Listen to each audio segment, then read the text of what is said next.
And I think sometimes we look back and say, but we want the family the way it used to be. We want how I was in good shape then, how I felt before. Welcome back. In this episode, I am here chatting with activist and philanthropist Kristin Andrus. We are talking about such an important topic, how to make an impact. This means how to live your most expansive life instead of being contracted and isolated. We talk about how to avoid loneliness and isolation. We talk about how to gather to make your own impact in your community. And we also talk about her custom framework for discovering how you can make the best impact that is most suitable for you. But if we're not creating this new way to mother, this new way to be in a marriage, we'll never get to that new brilliance of who we can be as a woman.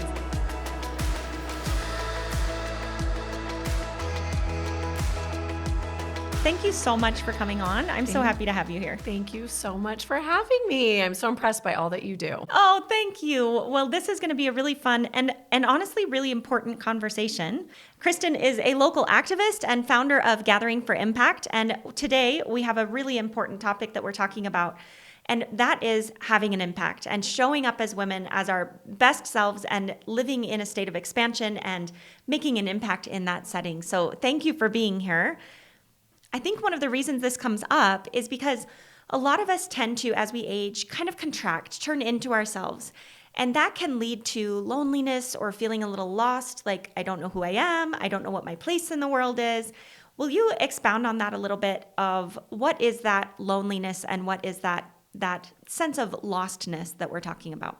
I think as we go along our life's journey, there's often books. There's often, we talk about the toddler phase and friends are really open and we'll chat about that. And this is so hard, or sleepless nights.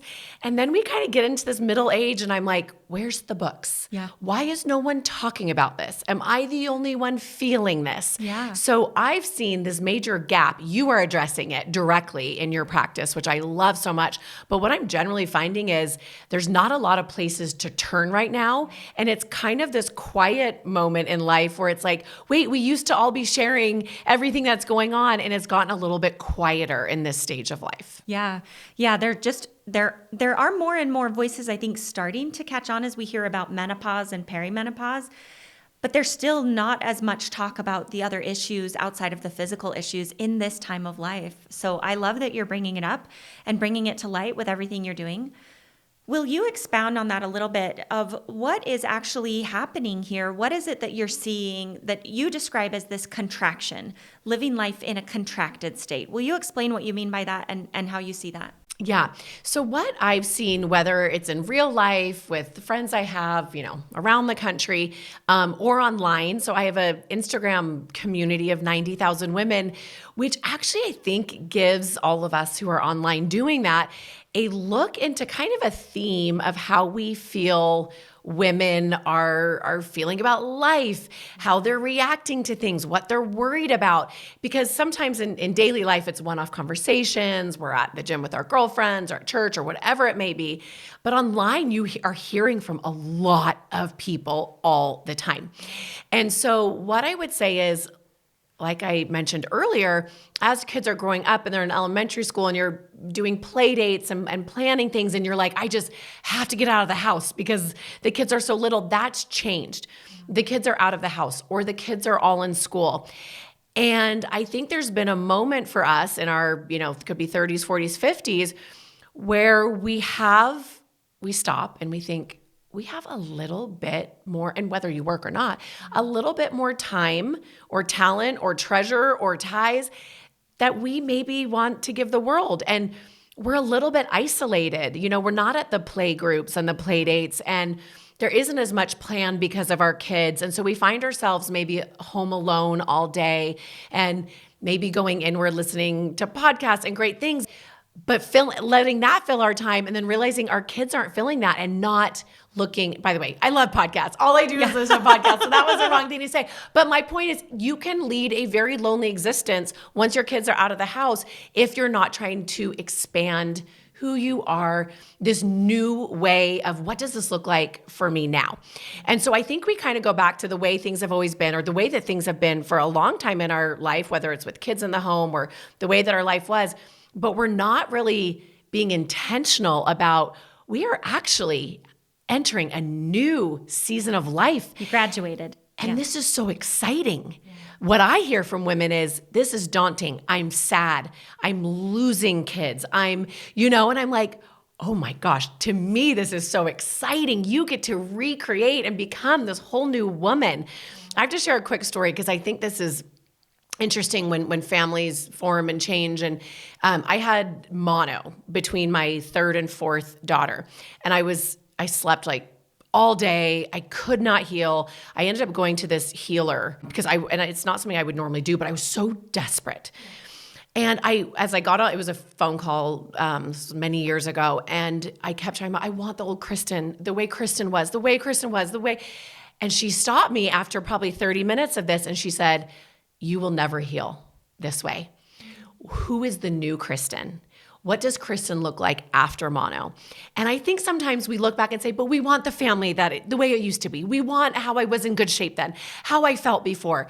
But if we're not creating this new woman, this new way to mother, this new way to be in a marriage, we can't go back to the way things were. And I think if we keep trying to go back to who that was, and I looked good and I felt good and our family was intact, like we'll never get to that new, brilliance of who we can be as a woman. So that's what I see is like women are eager to figure it out. But I think in a way, and it's not true, but in a way, women are seeking permission to go out and live a more big and bold and full life, but they're just not sure what to do or how to get started. Gosh, I love so much about this. I love that you are just a positive and expansive person yourself. I mean, just even hearing about it, you're using such good words about where we're trying to go with this and expansive and positive and growth. And so I love that because I think, especially as a doctor, we often talk about what's wrong. And so I really appreciate being pulled out of that to say, like, forget what's wrong. Let's decide where we want to go. Like, forget about that. I think there's a lot of people who talk about, where you put your attention is where you are. It's whether that was in the past, whether that's in the present or the future, like where you are thinking, where you are focusing, where you are worrying and planning, that's where you are. That is becoming your life. So if you keep thinking about the past and what you could have been or should have been or what it was, that's where you're spending your life in the what ifs. And so by thinking more expansive and more growth, then you get to really turn that attention and choose who you want to become. Yeah. One of the ways that I think resonates or relates to this is an expression that I've used with patients is this concept of fill your space. This was my what year is it? This was my 2022 word of the year was fill your space. And for me, I picture that we have like this cookie cutter cutout assigned to us in the universe. And each one of us has one. You don't get a choice or not. When you are come into existence, then you have this cookie cutter cutout. But you get to choose what to do with that cutout of space and time. And so you can fill it and fill every nook and cranny with the essence of you, with your personality, with your skills, with your talents, with your desires. Or you can shrink and contract and live in this little puddle down in the corner. But regardless, that space is yours. So no one's going to come in and fill it. And I think mentally we do as women deal so much with this idea of comparison or like wanting to be nice or not wanting to step on other people's toes or we're supposed to be a certain way or we should. All of these things keep us out of the way, right? They keep us small. They keep us contracted. But really with this idea of filling our space, it's our space. Either you fill it or no one fills it. And I love that from the idea of the universe and people bringing good things to the world because it allows us all to come and do our own thing instead of saying, let's all come and do the same thing. It's saying, you do you. We need you we need your magic. We don't need everyone else's, but not yours. So yeah. I love what you're talking about. I love that. And it is right in line. I am working on kind of this new roadmap. Yeah, tell us about this new framework based on the idea of every day, people come to me and say, I want to be involved. You're well known for your activism and involvement in various organizations. So a lot, I think it's easy to want to be involved in philanthropic things. It's not like I'm running a business and they're like, I want to be involved in your business. So I'm out trying to do good every day, trying to fill gaps, trying to, put people together, do what I can do to save my little part of the world. And that's what I feel called to do. But I've spent a lot of time trying to figure that out. And so I love your idea of that cookie cutter and all of that. But I think you almost have to take 5 steps back because women are like, I love that. You're right. So what am I supposed to fill it with? What am I supposed to do? And so I have this framework that actually helps women. And if you don't mind, I'd love to take a minute because I think sometimes you need those like tangible things. And if you have a pen and paper, you can write it down or take notes in your phone. But I think half the problem is women are like, I don't know what I like anymore. I don't know what I care about anymore. I've been taking care of my kids, or I've been so busy with work that who am I and what are my passions? And so when I'm talking about making impact, and I think making impact, you through a business makes so much impact. We have a business, Traeger Girls. We're making impact hopefully with people cooking together in their families. So I'm not just talking about community activism or anything like that. So I want you to think about this in any way that you want to make impact in your life. And when I talk about, philanthropy or charity work, it's not about money. And so when I do talk about service and stuff, but money is like the least interesting thing I think about that. It's really that we want purpose and we want to make impact. And I think everyone listening is like, yes, I'm in. Yeah. But how do I do it? Like, what's even the first step?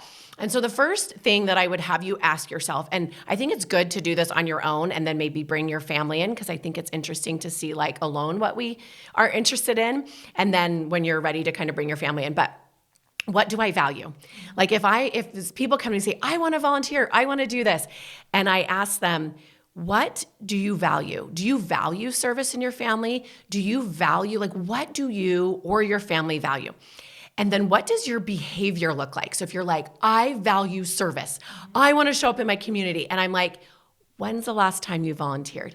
What does the behavior look like? So looking at what we value, balancing that with what does our behavior look like, putting those in line is really important. Now, we're not going to make impact in any way that in something that we don't value. So make sure that it's something that you're like, I do value this. Like, I think I want it, but in the end, I don't value it. Don't follow that. The next thing I would ask is, what am I passionate about? And I'm going to use it kind of in more of like a charitable service way. So was I raised by a single mom? Do I have a family member, struggling with substance abuse or addiction? What is something that maybe affects me that I really care about, that I want to show up and try to make some kind of impact in the world? We have a lot of things that affect us. Or is there something like refugees in my community or, water or energy? Like, is there something in this world that I actually just inherently care about because I'm fascinated by it. I'm interested in it. I'm curious about it. And so what am I passionate about? And what I would ask you is start following that.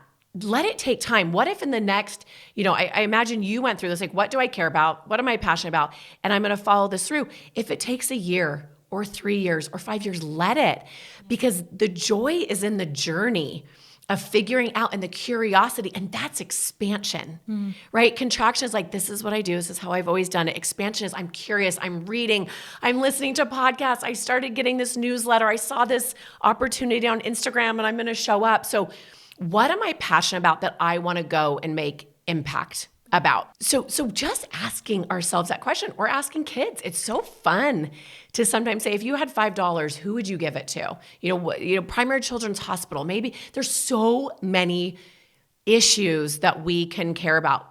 Mental and emotional wellness. I mean, what you're doing is exactly this, and you're following that. And then the next is, and I've come up with this quiz, and I don't know if you're able to attach it, but it's giving personalities. That what I noticed is, all of us make impact. You have a very particular way that you make impact in your business. It may not be the way that if I came in and did it, it would look very different. And so I have a friend in South Jordan, Utah, that is working on mountain bike trails. Like, thank goodness they are working on mountain bike trails where they live, because I will never do that, right? I have friends that are working on massive statewide change to get things done. Thank goodness they are. I have friends who are doing a local coat drive, right? Or mentoring one-on-one a student in the 5th grade.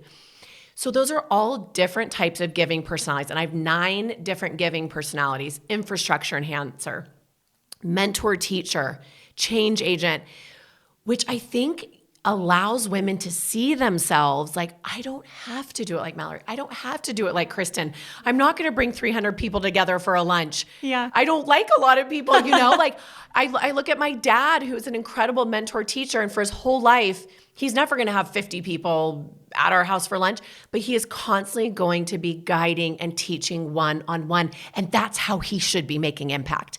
But I think we think, as you mentioned, look at her strength. Look at what she's good at. And then we look at our weaknesses.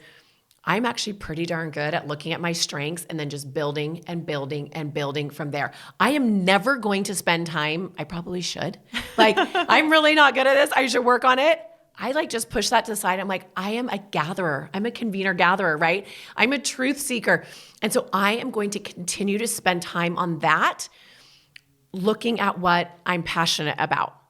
So it's really fun to give ourselves a freedom to say, oh my gosh, that's why every time the sign up comes for the coat drive, I'm not interested, because I'm not supposed to be gathering coats, right? I'm supposed to be showing up at this nonprofit and helping in this way. And when we see ourselves in who we really are and using our strengths, and then the last thing I'll say, and there's a lot more to it, but sitting down and taking in whatever you're about to do, whether you're embarking on a career path or trying to make impact in the community through philanthropy or anything, is to write down a strengths and resource inventory. And I did this once kind of by default. It was during 2020, during, race relations and all of that, and around Black Lives Matter. And I was like, I actually really care about this.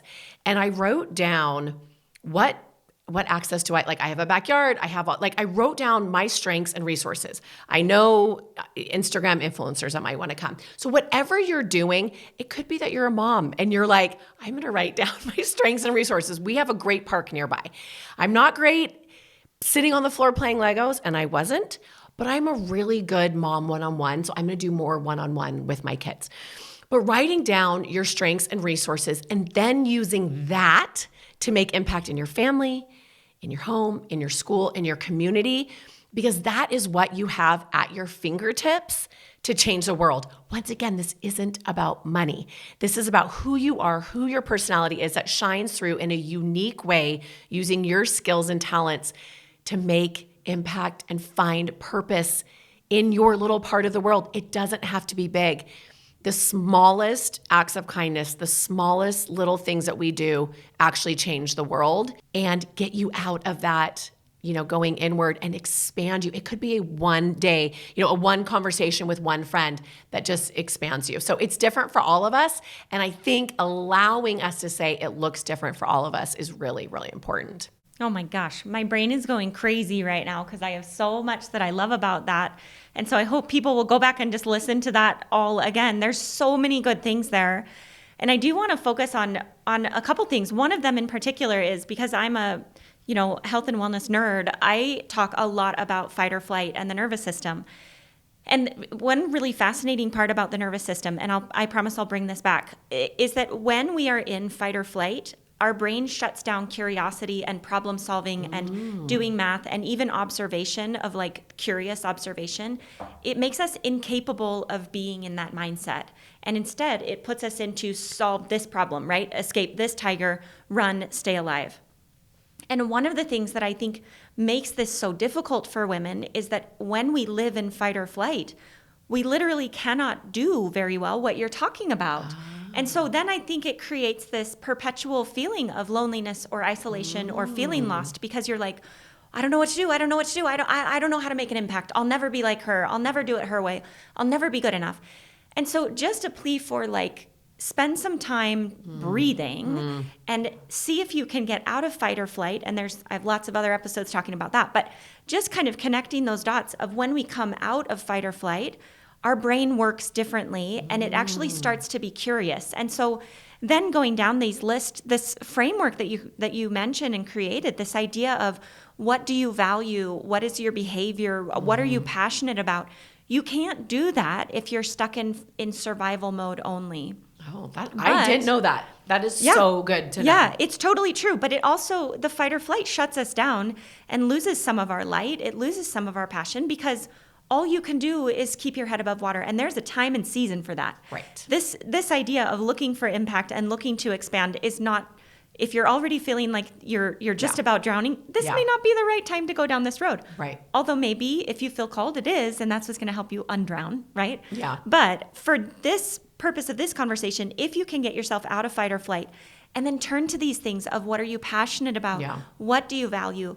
We need people to be innovative. And that's another thing that really spoke to me with what you were saying is so many women see themselves as living in their own little corner of the world, right? Yep. It's my job to take care of my kids, be a good wife and have a job, do well at that career. But it all kind of starts feeling predictable and maybe limiting, and like we're stuck in a little box of who we are. Mm-hmm. And this is really saying we need all women to innovate, even in your tiny little space, even in your tiny little cookie cutter of the world. We need you, Kristin, and we need you, Mallory, and we need you, Susan. We need you to be you and to innovate within you. Mm-hmm. Because otherwise, who's going to innovate that new idea? And I think we cut ourselves, we sell ourselves short when we don't realize how good we are as women at solving problems and coming up with creative solutions. If you have children, you do it all day, every day. Like, how can I sing a song so you will let me brush your teeth, right? Like, you come up with ridiculous concepts all day, every day. And you get to use that to then help your own little corner of the world and to help solve problems. And I loved what you said about that strengths and resource inventory. Mm-hmm.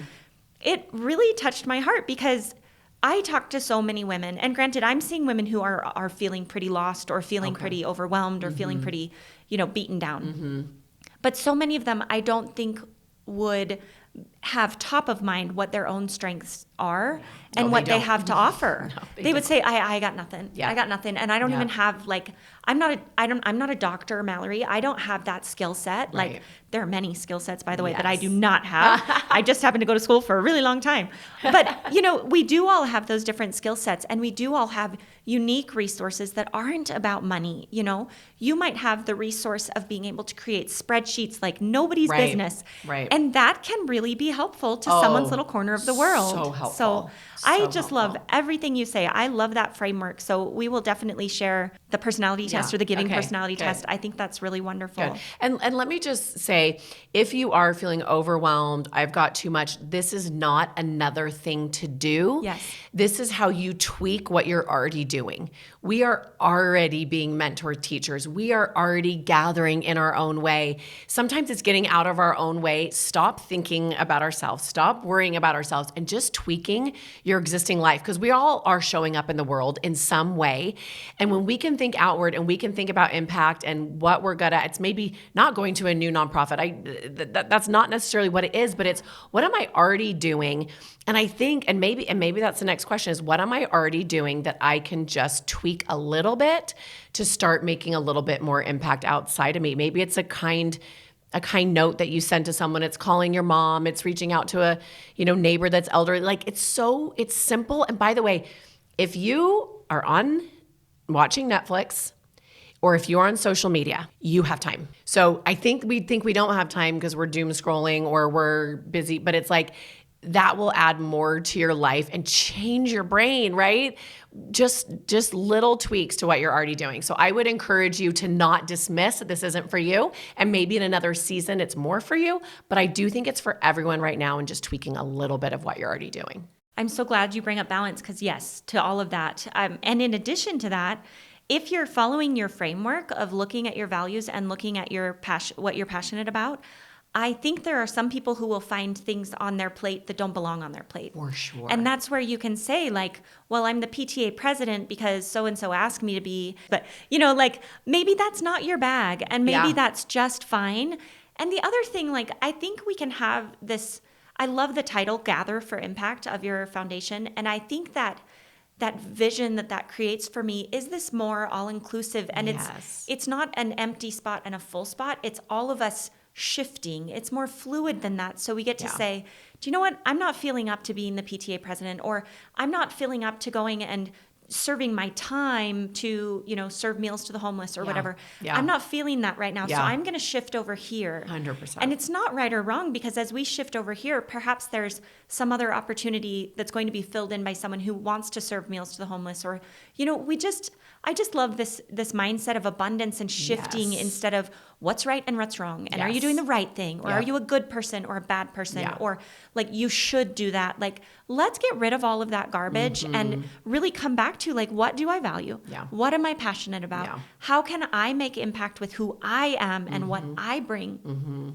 And stop trying to do that according to some other weird dictated system of like what looks right, or what's showy, or what I don't even know what we make decisions based off of, that we think that's going to be Expectations better. Yeah. That that's the better way to serve. Yeah. That somehow writing someone a nice note is somehow the lesser way to serve. Like, let's just get rid of all of that and just say, I'm going to make impact in the way that I can today. And maybe that's by going outside and making like eye contact with someone and smiling. Like, Absolutely. I think that as you do that, I think we start to rediscover ourselves and the joy it brings us.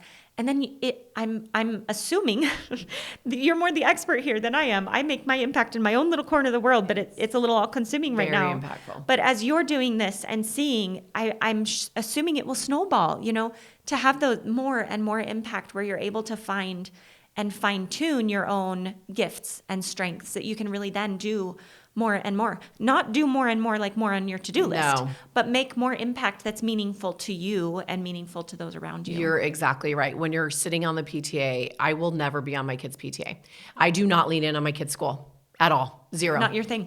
It's not my thing. And to say that frees up. Yeah. One, mental bandwidth. Two, like shame and guilt. So there's so many things where it's like, my kids' school is oversubscribed. Yeah. It just is. There's lots of moms that want to help. I'm going to go out to schools and communities that have zero parent involvement. Yeah. So it doesn't even take up space in my brain when I know that's a clear no. I can say, I don't do that. I don't show up in that way. And then I can spend my time here, which gives me a lot more time to, be thoughtful and intentional about where I'm spending my time. I think, and where I'm really trying to move women with this, and then we can move on, is where service and this as duty. I think so much of what we do and what you just talked about is duty. And I want to move us over to like service and impact as joy. And that's when we are doing something that speaks to that makes our soul sing, not because we're supposed to be on the PTA. Like, don't be on the PTA, Yeah.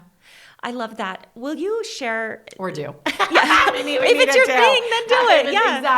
Exactly.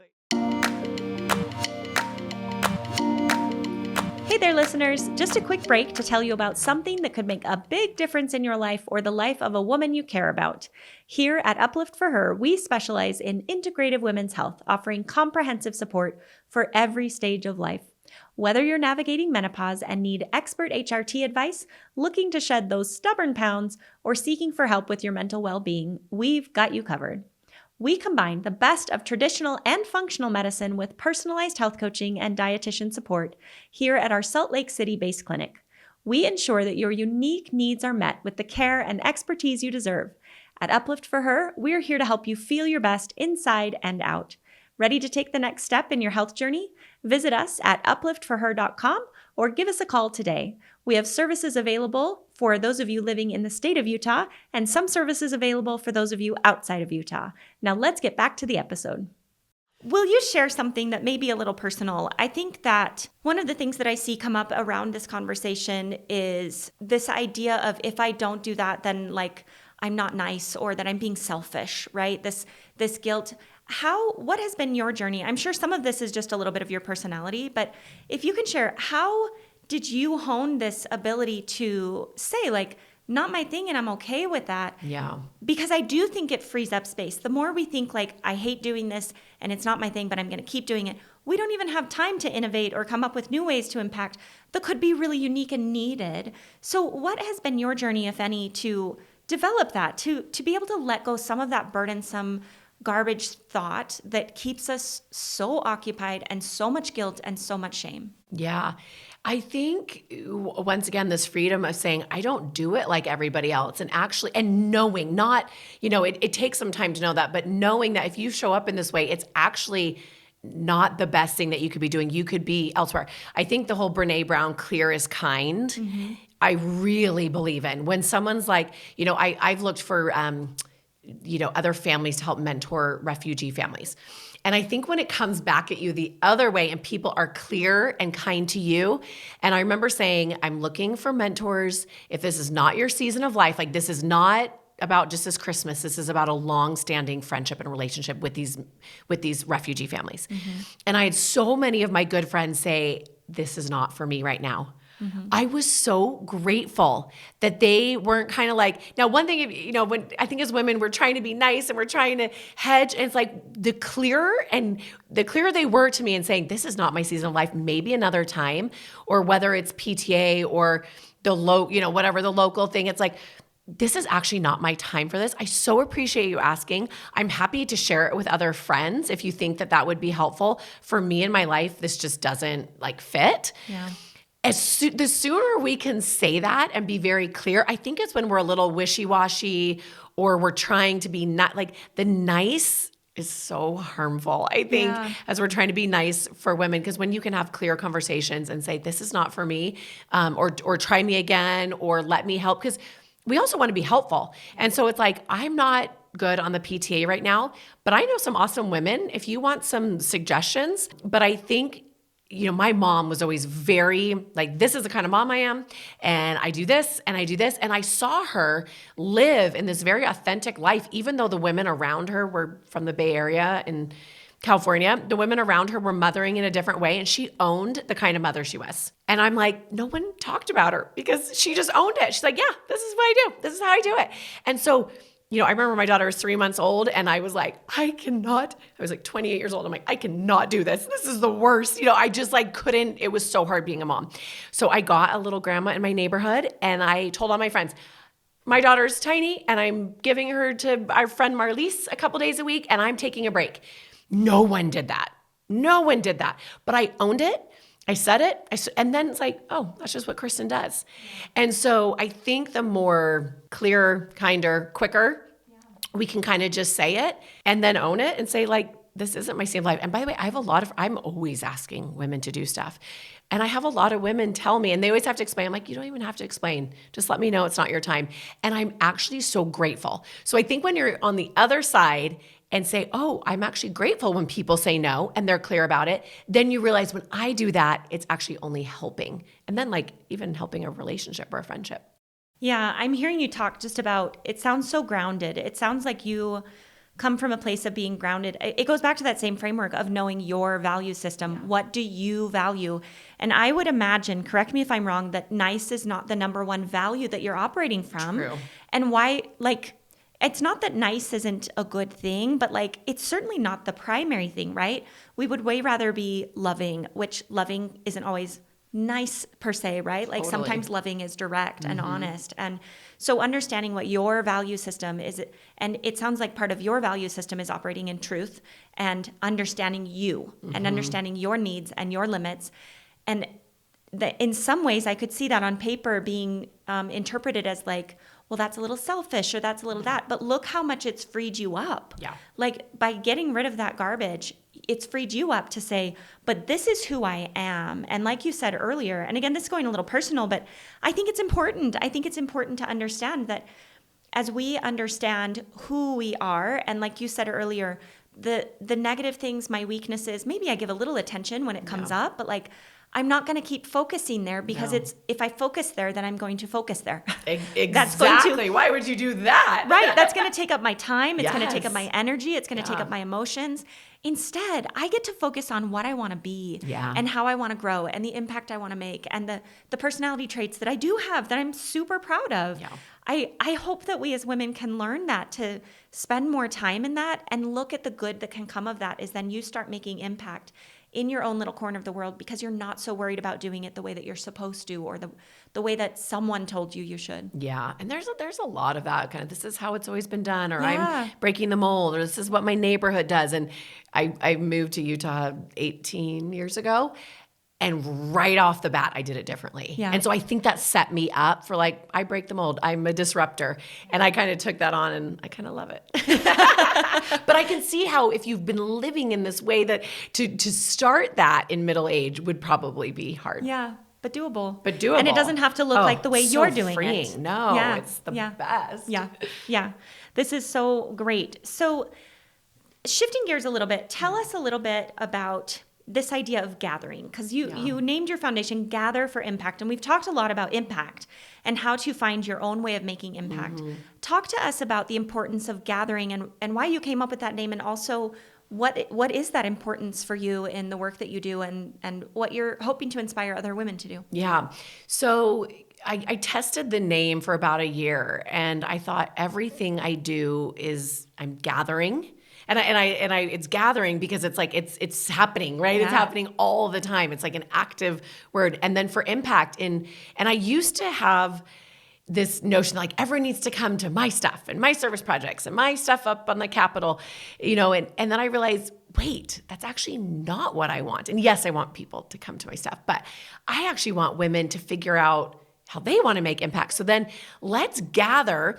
And so I do lots of different things. I bring nonprofit leaders together once a quarter so that they can talk and network and see what's going on. And the magic that's happened when you just bring people together is absolutely incredible. Now I'm doing a lot of gathering with women, and everything I've had so far has 400 women that register within 24 hours. And you just, once again, this eagerness of coming together of what does this next season look like? Oh, there's other women that feel like this too. I'm not alone.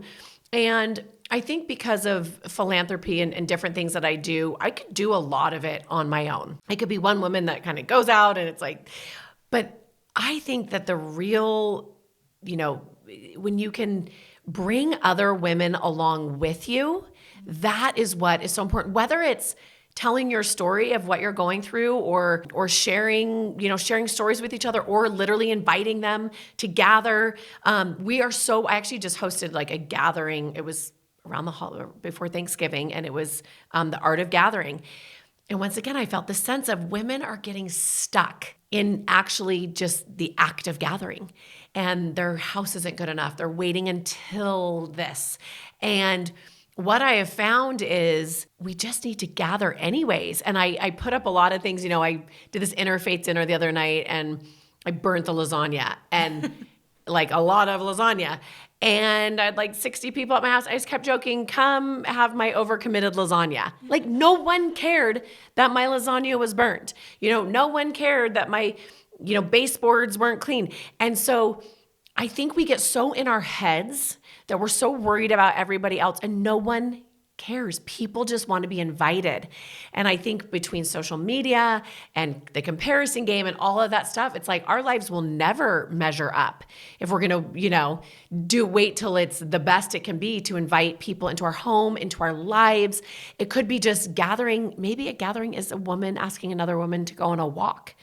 And so I think when we come together, we invite other people to come with us in whatever it is that we want to do. The ripple effects are absolutely incredible. I have a story, which is kind of this like tweaking of what you're already doing, where I had a friend down in Utah County. I was trying to get a group of women together to come to the children's hospital. And my friend was going to be out of town, and she's like, oh, I'm not going to be there. And I'm like, well, who do you know? And she sent me all of these women who she knew had kids that had been sick, had used the hospital. And so at the Ronald McDonald lunch, I had 10 women sitting around a table that inherently cared about sick children and Primary Children's Hospital and what it's done for them. This my friend wasn't at the lunch. She did, like, that is tweaking what you're already doing and saying, let me help you in some way. I know a lot of people. So she gave me a list of women. And then the ripple effect of what those women sitting around the table will then show up and help and spread the word. It is incredible. And that was just like, here's a couple of women's names to go to this lunch that may care about this. So it doesn't have to be serving at a homeless shelter. It's about gathering in our best way we know how. And it's going to look different for you, and it's going to look different for me. And I think it's really stopping that. As soon as you see yourself comparing, say, like, And when people are like, I'm not invited, I'm like, me too. Well, I'm not. I'm like, me too. Right? Like all of us, we're never going to always be included. We're never going to always be at everything. So that's the clue in my mind. If you're triggered, like, could never do it like her, gather. Oh, I could never do it like that. I'm not invited, gather. Like to me, the only way to, change your brain is plan a gathering. Ask someone to lunch. Ask someone on a walk. Gosh, I love that. I think that's such a good point. And especially coming out of the year 2020, right? That really wrecked so many people. I think, will you just comment on, I know that it's a little bit off topic, but I think it's important because I think a lot of people with the pandemic and with the restrictions and with suddenly we were all turning inside, I think we're still seeing some repercussions of that. And I think some of that is in introverts that, like myself, that finally had permission to be home and to stay small and to not be outside of ourselves. And then also some extroverts who were forced to stay small and now can't quite figure out how to get back to their healthy exposure to other people. Will you talk about what you think the effects of that are? And maybe more so, like, how can people kind of get back to it? I know it was years ago, but I still think, unless you disagree, I think it's still... people are still trying to get their wheels turning again. Yeah. I think it's practice. I think it's getting uncomfortable. That's what I realize. Where I find comfort and fulfillment is where a lot of women find discomfort. Yeah.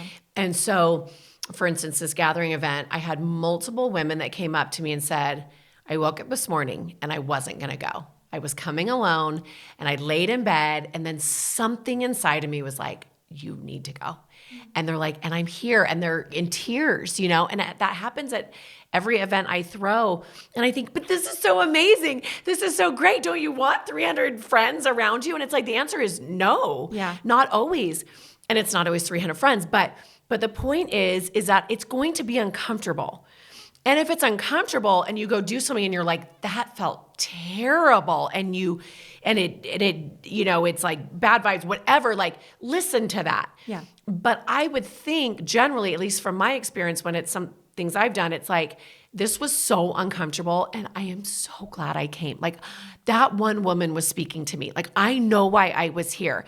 And so if you go away and it's whatever it is that you are uncomfortable, you do it anyways, whether it's inviting people over or attending or whatever, responding, engaging. And engaging is really, really important, showing up. Write it down afterwards. Like, that felt so good. I had the best time. That woman was, the amount of people that say, she was speaking right to me. Like, I know, and I'm like, I love that they felt that way. So I was uncomfortable. I didn't want to go. But it felt so good. So that the next time, it's just repetition, right? It's just like, I remember I didn't want to go last time. I had the best time. And it doesn't mean you go to everything. Jeremy and I say no to like 3/4 of the stuff we're invited to. We just can't do it. So it's not saying go above and beyond, but if it's like, I want to do that, that's where you're like, that's actually interesting to me. I would want to go to that, but something's stopping you. That's where I would do it anyways. Yeah. Get in the discomfort and then say, oh my gosh, that felt so good. Or that was really hard. It was still really hard the whole way through, but I'm still glad I went. I think it's practice and faking it. I don't know how you feel about faking it, but sometimes it's like showing up and you're like, oh, I actually kind of had some fun. So, and then like, reaching out to your introvert friends and making sure, I don't know, I'm the extrovert of the extroverts, so I can't even understand that. But I have kids that are, a little bit more, and a husband, by the way, who definitely is a little bit more introverted. Well, I think I use the same advice in physical health. Is there is some nuance here. There is the nuance of like, we talk so much about like, trust yourself, listen to yourself, do what you feel is best. But if we do that too much, then we will go smaller and smaller, right? Because we're playing it safe. And so there is sort of a combination. There's this balance between listen to yourself. But my theory is that you can come to know the different voices in your head, right? And there's the voice in your head that's like, don't do that. Yeah. And that's the one that you listen to, right? There's the one that's like, slow it down, stop running, or stop exercising at 4 a.m. without eating before that, right? Yeah. Like there's sometimes this voice that's like, come on, like don't do that.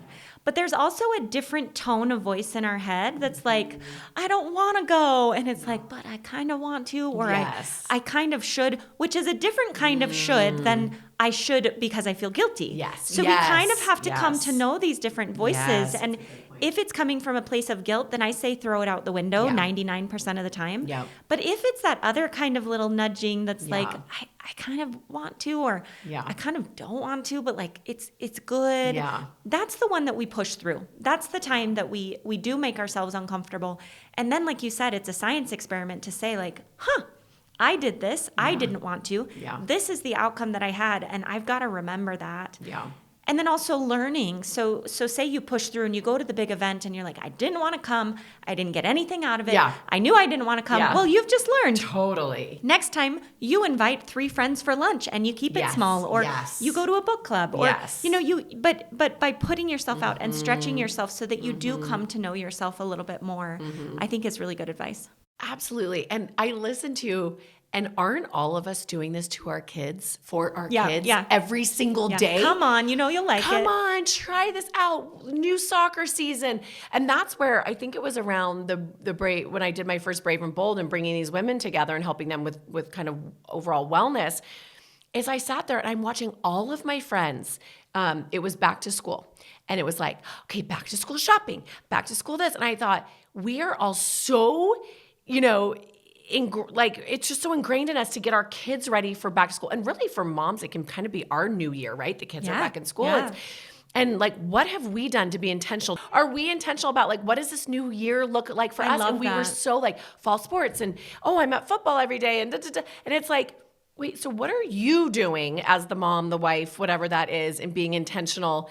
And I feel like we are always pushing our kids, go to the party, sit by the night, sit make by the new kid that doesn't have friends. any friends. Yeah. But at what age do we stop pushing ourselves to expand? All we're doing getting our kids to do is expand. 40 is the age. Okay, I think that's exactly right.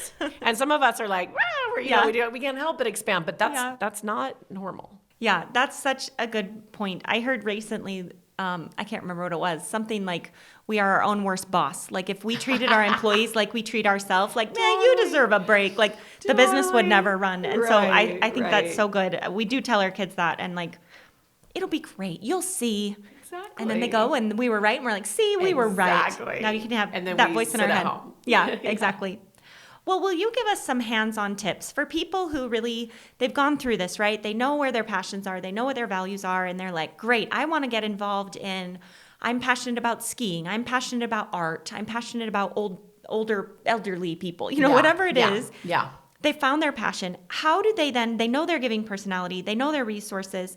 Sometimes that, I can see how that would create the package, right? Like now there's my path. Yeah. What are some other tips that you have for directly how people can start to discover and then make their own impact?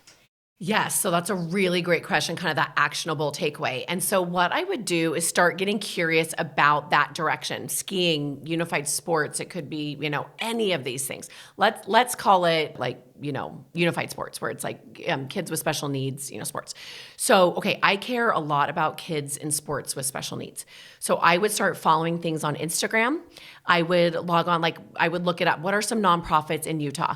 I would go onto their websites. I would start subscribing to some of the newsletters. I would see and social media is such a great way, right? So it's like, I see that the National Ski Ability Center is doing a big thing, in 2 weeks. And so I would go to that. And what you'll find is once you're involved in whatever it is that you are particularly caring about, it could even be the Great Salt Lake. Like you'll actually be astounded how many things are going on around different issues or initiatives. Yeah. Once you go and then you're like, and I met this guy and he does this and he invited me to do this.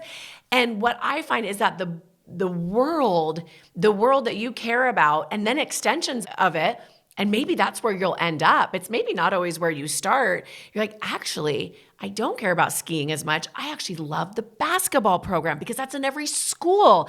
And then you start following that. And then in 2 years, you're like, and then I learned from this woman that they're actually expanding in rural Utah.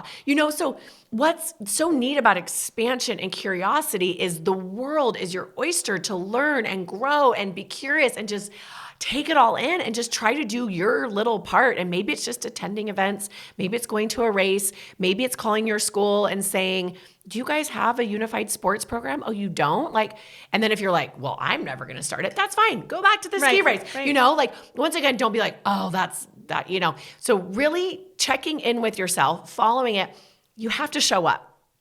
You have to show up, you guys. Like showing up to things is so important, whether it's an event, whether it's I don't know what it is, but you can't do it behind your computer screen. You're never going to find the richness and the magic of making impact and showing up in your life. So I would say continue to show up, continue to be curious. You know, I look at the Utah Period Project is a couple of years ago when the policy project and I got free period products into all schools. And I'm going to tell you how that happened, okay? Listen to this. So on a Wednesday afternoon, we have a intentional culture of service in our family.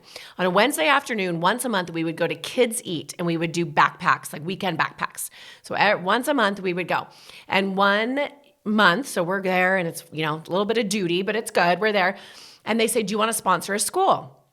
And so I said, sure. My, refugee family goes there. So I sponsor a school. I show up to the school and then I say, and I'm curious and I'm learning more. And I'm like, well, I did the backpacks, but what do you guys need? And I'm like, oh my gosh, there's so much need at this middle school. How can I help? How can, more curious, asking questions, showing up.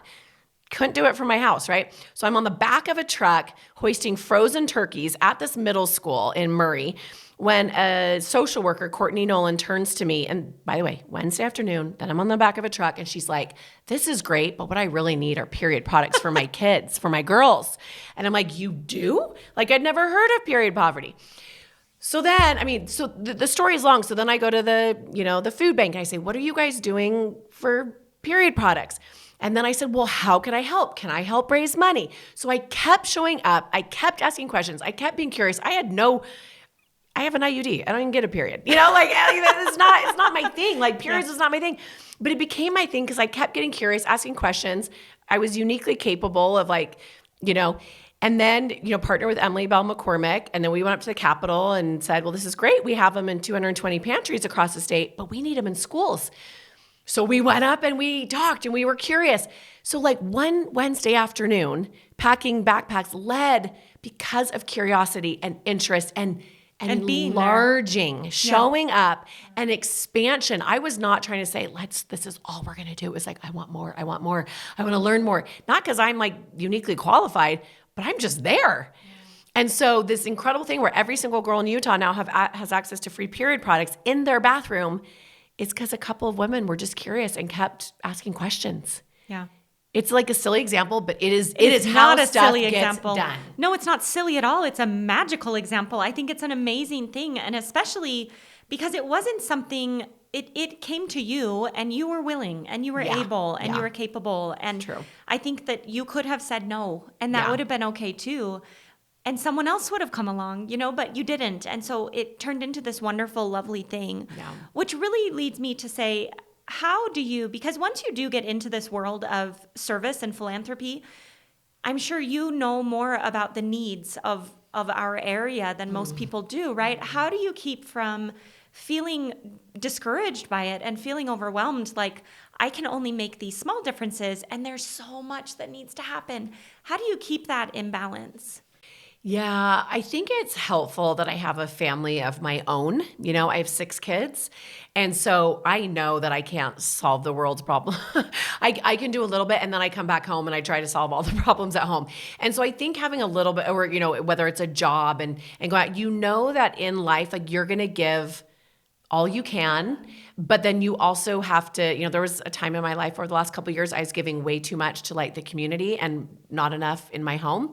And so kind of that balance of I can do all I can do. I remember just recently, miles from here, driving from a high school football game down to a girl who was, 18 in a domestic violence situation, got pregnant again.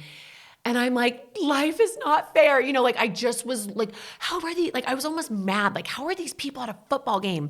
Friday night lights, who even cares about that when this is happening 2 miles from us? And I was bawling my eyes out and life was unfair. And then I thought, we need Friday night lights. We need Friday night football games. and this happens. And both are okay. And the yin and the yang of I can do as much as I can, and that's kind of my day job now, but also I can go on a vacation with my family. Like it's trying to solve the hard and then also have the joy. And I find the joy in coming together is I can bring women to different things, and not all of us have a platform to do that, but there's been things where I've brought families to the Christmas box house. I can't be at the Christmas box house every day. I think they're our most vulnerable kids. They've been taken out of their homes. They have no one. Like, it tears at my heart every single day. But I brought friends there, and now some of those friends have stayed, and they continue to help. And so I find that my job is to shine a light and use my megaphone to talk about a lot of things and hopefully bring other families. Like, I need other people to show up. Mm-hmm. None of us can do it alone. And so when we look at it like just doing our piece, it's so important. Mm-hmm. And then hopefully we're raising kids who do their little piece. But I think you and it can be so, I worked on childhood sexual abuse prevention, and it literally almost broke me because that's so pervasive. But I can do all I can do. I'm only one woman. And so knowing that you've given it, I talked about on Instagram the other day, your offering, I give my offering, that's all I can do, And so I think, and I'm actually really good at saying that is all I can do, because I know when it's too much, then you can't give anything. No, it actually is not good for my family. And so it's a balance, and you're creating that balance every day. And I think by being rooted in your sense of self and in your values and in all of that, the more rooted and grounded you are, the better you're going to be at recognizing that and saying oh, cross that line. Yes. Gotta bring it back. Yes. Well, I actually think that would be really helpful, because I do think there's so many women that are across the spectrum, some who aren't doing things that they want to do, right? They want to be more involved, but there are just as many women on the other side that are overextending themselves, and they may feel like I am making an impact, and now they're listening and they're like, okay, I'm going to keep making an impact, but it's killing me and it's killing my family. Yeah. Would you share your personal experience with recognizing how you crossed over into going too far, and how did you know, and how did you recognize that, and how did you correct? Yeah.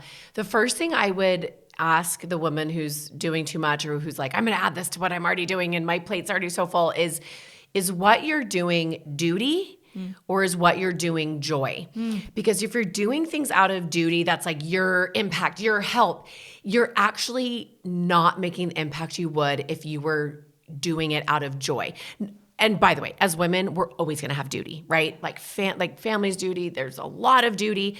But when you're filling your plate with more and more and more duty, especially in this middle age of life, I would ask yourself, am I doing this out of duty or out of joy? And sometimes the answer is duty, and that's fine. Yeah.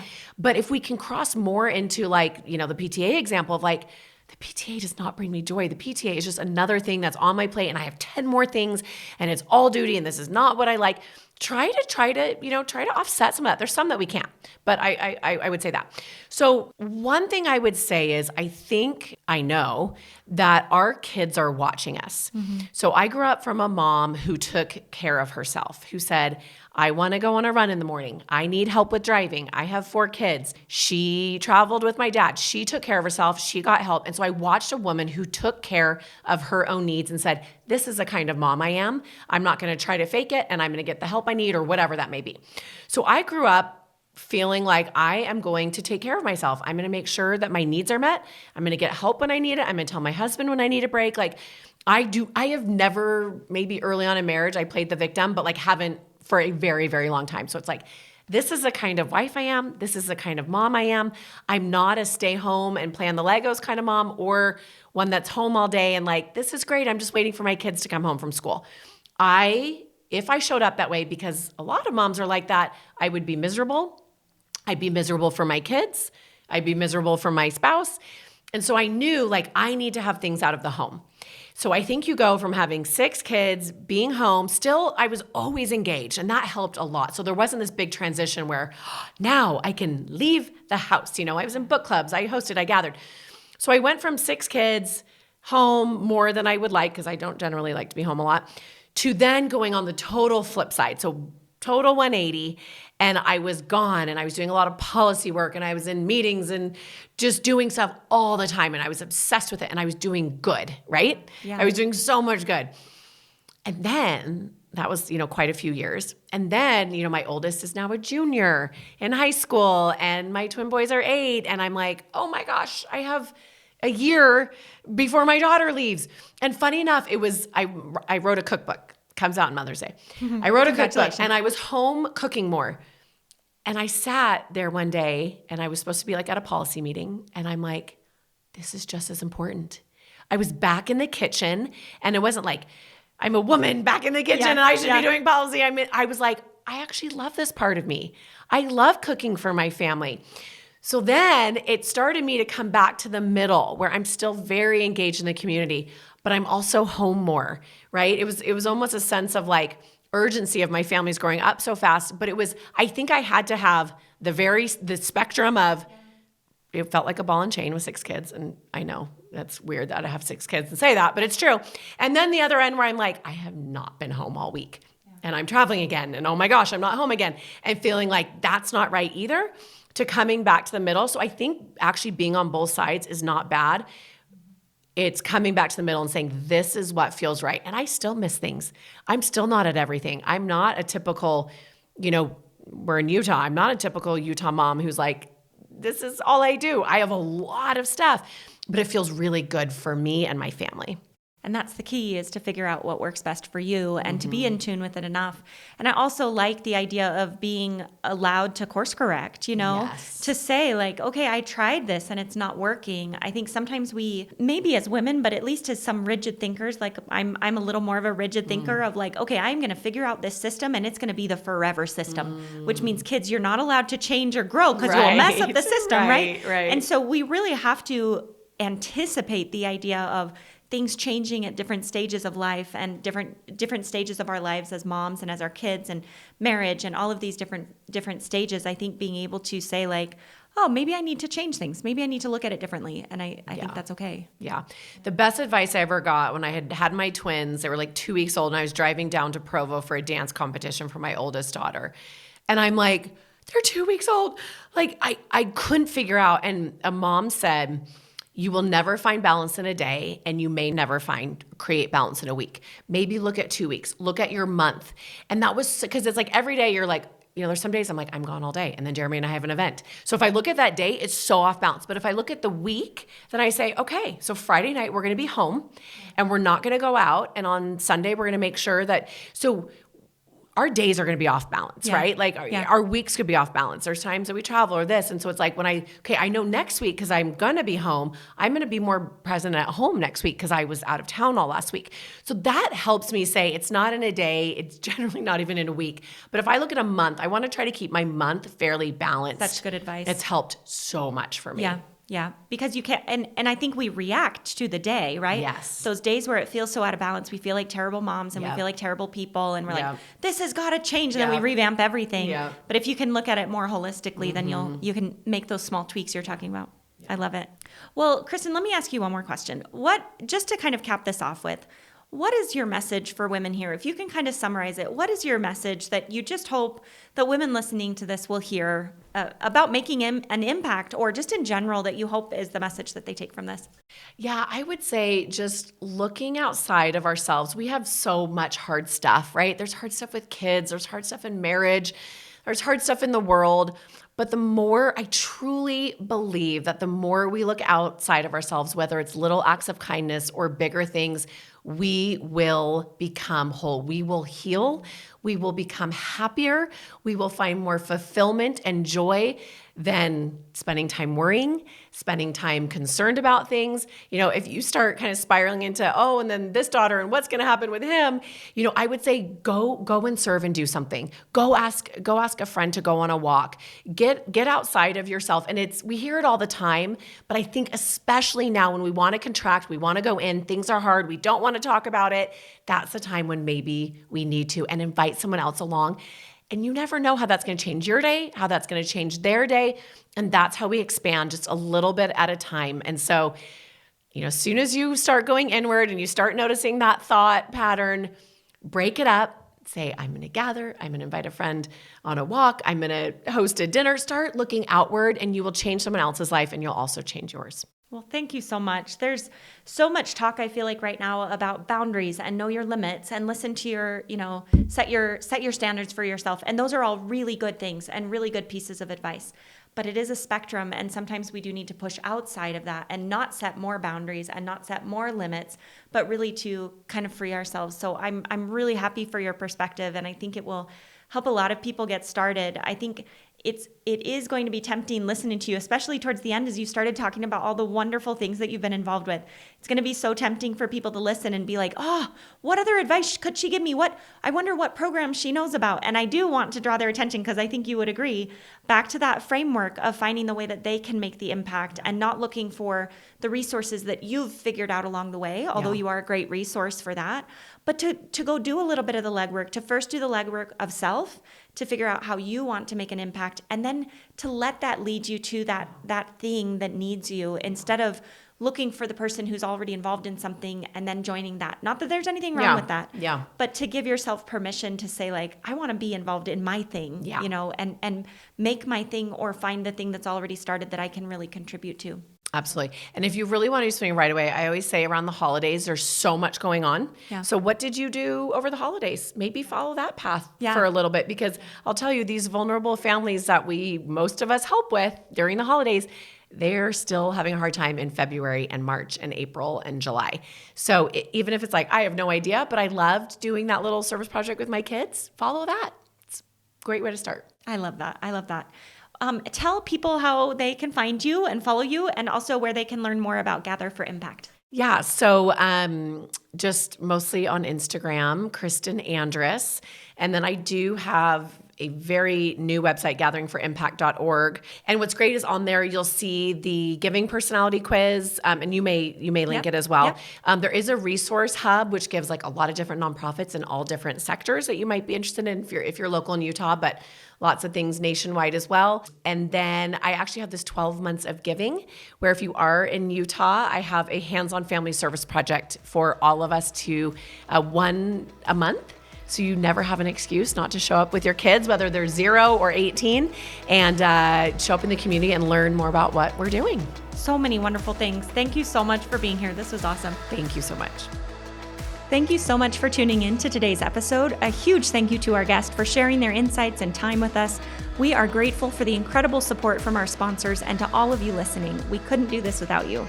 If you enjoyed this episode, please consider subscribing on your favorite platform. You can find us on our website, upliftforher.com, YouTube, Apple Podcasts, Spotify, or wherever you love to listen. And if you found value here today, please share this episode with someone who would benefit from it. Leave us a comment or give us a review. It really helps us reach more listeners like you. Thank you for being part of our community. Stay tuned for our next episode. Lastly, this information is for educational purposes only and not intended to be medical advice.